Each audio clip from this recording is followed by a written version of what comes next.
आज का दिन मेरे लिए अपूरणीय क्षति और असहनीय पीड़ा का दिन है। मेरे घनिष्ठ मित्र और जापान के पूर्व प्रधानमंत्री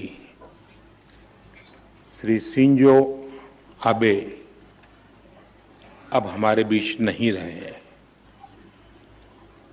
आबा जी मेरे तो साथी थे ही,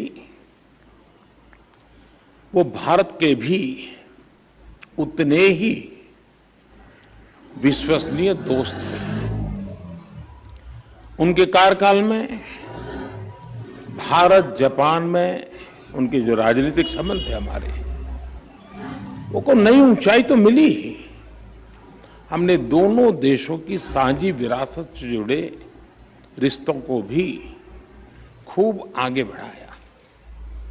आज भारत के विकास की जो गति है, जापान के सहयोग से हमारे यहाँ जो कार्य हो रहे हैं, इनके जरिए शिंजो आबे जी भारत के जनमन में सालों तक बसे रहेंगे।